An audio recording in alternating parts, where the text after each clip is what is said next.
Buenos días con todos. Soy la doctora Patricia Juárez y el día de hoy le vamos a hablar el tema sobre primeros auxilios. Primero comenzamos por definir qué son primeros auxilios. Los primeros auxilios es la atención inmediata que se da en el lugar donde ha ocurrido el siniestro, ¿no? Con el fin de poder proteger a la víctima para que no se complique su situación, ¿no? O sea, evitar la muerte de la víctima y también para poder aliviar los dolores que presente en ese momento la víctima, ¿no? Entonces es importante conocer y actuar de forma rápida para el socorro de la víctima. Por eso hablamos del conocido PAS, es proteger, avisar y socorrer. Entonces, ¿cómo hablamos de proteger? Tenemos que proteger nosotros mismos nos tenemos que proteger verificando el área, ¿no? El sitio en donde ha ocurrido el siniestro debería ser una área segura, ¿no? Y también protegemos a la víctima, ¿no? Evitando que su seguridad se complique o su salud se complique, ¿no? Avisar, avisar. ¿A quiénes avisamos? Tenemos que avisar a los bomberos o a la entidad superior para que pueda venir a prestarnos ayuda, ¿no? Entonces tenemos que conocer los números importantes, número de bombero o también el número de SAMU, ¿no? Para poder llamar de forma oportuna a estas instituciones para que vengan a apoyarnos, ¿no? Con la víctima. Exacto, el SAMU y los bomberos, ¿no? Estas son nuestras prioridades y nosotros tenemos que, ¿no? Entonces, después que hemos hecho el aviso de estas instituciones, comenzamos a hacer el socorro, ¿no? Comenzamos a darle las medidas de bioseguridad y las medidas de seguridad al paciente para que pueda preservarse la vida del paciente, ¿ya? Entonces ya estamos con estos conceptos definidos de proteger, avisar y socorrer. Continuando, vamos a hablar el, ahí está, como vemos en la figura, ¿no? Proteger, avisar y socorrer, ¿no? ¿Qué tenemos que hacer cuando encontramos a un paciente que ha estado en algún riesgo su salud, ha tenido algún accidente? Lo primero que tenemos que hacer es ver si el paciente está consciente o inconsciente. ¿Cómo vemos esto? Llamamos al paciente o a la persona por su nombre. Si vemos cuando no responde, entonces estamos hablando de un paciente inconsciente. Entonces, si vemos que este paciente está inconsciente, tenemos que hacer la reanimación cardiopulmonar. ¿Ya? Esta reanimación cardiopulmonar se hace en el momento para tratar de que la persona que está en estado de inconsciencia pueda, no se le pueda complicar su salud, ¿no? Vamos a ver la reanimación cardiopulmonar, ¿no? La reanimación cardiopulmonar se da en caso de que haya un paro cardíaco. O sea, ¿qué significa esto? Que el corazón deje de latir. Si el corazón deja de latir, automáticamente tenemos que activar esta reanimación. ¿Y cómo vamos a verificar si una persona está en estado inconsciente? Nosotros nos acercamos. La forma más correcta es verificando si tiene pulso carotidio. En el cuello, debajo de la mandíbula, tenemos que acercarnos y tenemos que palpar si hay pulso, ¿ya? Probablemente el pulso va a estar ausente o va a estar muy débil, ¿no? También tenemos que acercar nuestra cara a la cara del paciente, ¿no? Del accidentado, ¿no? Para poder ver si la persona está respirando, ¿no? También tenemos que mirar la caja torácica del paciente para ver si hay movimiento, ¿no? En la caja torácica. Entonces, corroborando estos tres puntos nosotros, ¿no? Vemos y contrastamos que este paciente está en estado inconsciente. Entonces vamos a comenzar a hacer las compresiones torácicas, ¿no? Las compresiones torácicas, el paciente tiene que estar, ¿no? Acostado en una estructura rígida, ¿no? Nosotros nos tenemos que colocar, ¿no? En forma de doblar las rodillas del lado de la caja torácica, ¿no? Del lado derecho de la víctima y comenzamos a hacer las compresiones torácicas. Las compresiones torácicas tienen que ser de 100 a 120 compresiones torácicas, ¿no? En un minuto. Significa que las compresiones torácicas tienen que ser rápidas, ¿no? Tiene que tener una profundidad de 5 centímetros y también estas compresiones torácicas no se deben dejar de hacer. Solamente se debe parar con las compresiones torácicas cuando de repente venga un personal de salud o el médico o nos diga que ya no las realicemos. Es importante pues que estas compresiones torácicas se hagan entre dos personas, ¿no? Porque estas compresiones torácicas requieren pues el esfuerzo, ¿no? Y es hay veces un poquito el trabajo, entonces es importante realizarlo, si es posible, entre dos personas. Ahora vamos a conversar sobre otro evento, sobre la obstrucción de la vía aérea, ¿no? ¿Qué significa la obstrucción de la vía? La obstrucción de la vía aérea se puede dar, hay veces cuando ingerimos algún alimento, ¿no? Entonces va a producirse una obstrucción de la vía aérea, ¿no? De la tráquea, ¿no? En el cual vamos a sentir sensación de falta de aire. La obstrucción de la vía aérea puede ser de forma parcial o de forma total.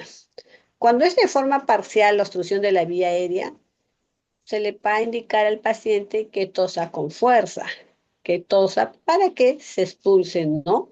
El contenido o el cuerpo extraño.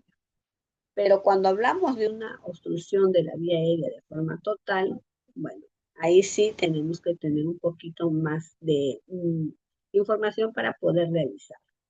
Mayormente cuando hay obstrucción de la vía aérea, la persona afectada no va a emitir ningún sonido, simplemente se va a poner las manos al cuello, ¿no? Y va a hacer algún tipo de sonido, ¿no? Entonces, eso de ahí nos indica a nosotros que hay una obstrucción total de la vía. ¿Qué tenemos que hacer cuando pase este evento en una persona? Cuando tenemos la obstrucción total de la vía aérea, tenemos que hacer una maniobra que es muy importante que nosotros conozcamos, que es la maniobra de Helmich, ¿no? Esta maniobra es hacer compresiones en el músculo del diafragma, el cual al hacer las compresiones, ¿no? De la forma correcta, va a hacer que el cuerpo extraño que esté en la tráquea sea expulsado, ¿no?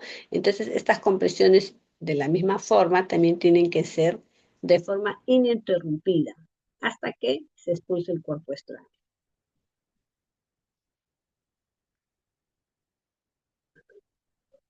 Ahora vamos a ver, ¿ves? Ahí como vemos, esta es la maniobra de Helmich, ¿no? En el cual es una maniobra rápida y es una maniobra para estimular el músculo diafragma, ¿no? Para que se pueda expulsar el cuerpo extraño. Otro evento en el cual vamos a hablar son sobre heridas y hemorragias, ¿no? Hablamos de herida. El concepto de herida podríamos decir que es una pérdida de continuidad o una abrasión, una exposición del tejido, ¿no? De la piel, ¿no? Cuando hemos sufrido de repente un golpe, ¿no? Entonces hemos hecho una herida y por siguiente vamos a sangrar. Entonces una herida. Las heridas, hay también heridas abiertas, heridas cerradas, ¿no? Hay heridas contaminantes, hay varios tipos de heridas, ¿no? Entonces, ¿cómo podemos proceder cuando tenemos una herida, ¿no? Como te dije, ¿no? La herida es porque la piel ha perdido, ¿no? Se ha perdido una proporción de la piel, entonces al producirse este tipo de procedimiento en el cual se ha dañado el tejido de la piel, se van a quedar expuestos, ¿no? Muchos tejidos, puede haber rotura de vasos, ¿no? De tendones, de ligamentos, ¿no? Dependiendo de la gravedad de la herida, ¿no? Y también la hemorragia puede ser masiva. Entonces, ¿qué tenemos que hacer nosotros cuando tenemos una lesión, una herida en un órgano? Si hablamos específicamente de una mano, por ejemplo, o de un brazo, ¿no? Lo primero que tenemos que hacer cuando tenemos una herida es descontaminar la zona, ¿no? Tenemos que hacer una higiene de la zona. Tenemos que lavar la zona afectada, ¿no? Es muy importante usar agua del grifo, ¿no? Si no tenemos de repente suero, lo más importante sería usar suero. Pero si no tenemos suero, podemos usar agua del grifo, ¿no? Agua del caño. Debemos usar jabón. Es importante hacer un lavado, ¿no? De la herida, ¿no? Con agua y jabón, al menos por un promedio de 10 a 20 minutos. Después que hemos hecho la descontaminación de la herida, procedemos a vendar, procedemos a proteger la herida. Es importante proteger la herida, ¿no? Lo protegemos con una gasa estéril, lo vendamos y viendo la característica de la herida, procedemos a llevarlo al centro de salud ya para que sea manejado, ¿no? Por el médico. ¿Y qué es una hemorragia? Una hemorragia es la salida bruta de sangre, ¿no? Ahora, las hemorragias pueden ser hemorragias profusas o hemorragias leves. Mayormente cuando uno se realiza un corte, una herida, va a comenzar a sangrar. Entonces, ¿qué es lo que tenemos que hacer nosotros? Lo primero que tenemos que hacer nosotros es proteger. Tratemos de colocarnos guantes para protegernos nosotros, ¿no? Y después que nos hemos protegido nosotros con un guante, no necesariamente tiene que ser estéril, ¿no? Guantes a granel, si es que no hay estéril, se recomendaría estériles, pero si no hay, guantes a granel. Nos protegemos la zona y comenzamos a elevar el miembro afectado. Tenemos que elevar el miembro afectado, ¿no? Hablamos de repente de una herida en el brazo. Y igual, si es que la herida está contaminada, ¿no? Dependiendo de la situación, igual hacemos la higiene, ¿no? Lavamos la herida y posterior a eso tenemos que hacer compresión, una compresión para que se forme el tapón plaquetario, ¿no? Entonces agarramos gasas estériles y empaquetamos la herida, ¿no? Empaquetamos la herida, vendamos la herida y acudimos al centro de salud para que sea atendido por el profesional. Entonces hay que tener siempre presente lo que es los números, ¿no? De emergencia.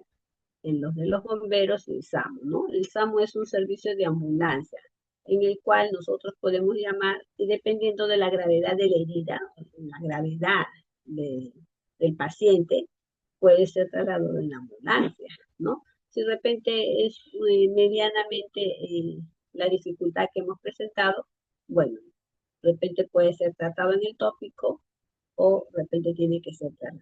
Entonces es importante tener en mano o conocer estos dos números, tanto de los bomberos como del SAM, ya para poder actuar de forma rápida y poder socorrer y no complicar la vida del paciente, ¿no? Que eso es lo que es el objetivo de los primeros auxilios, ¿no? Actuar de forma rápida e inmediata en el sitio donde ocurrió el accidente. Ahora vamos a hablar de otro evento, que es la hemorragia nasal, conocida como la epistasis.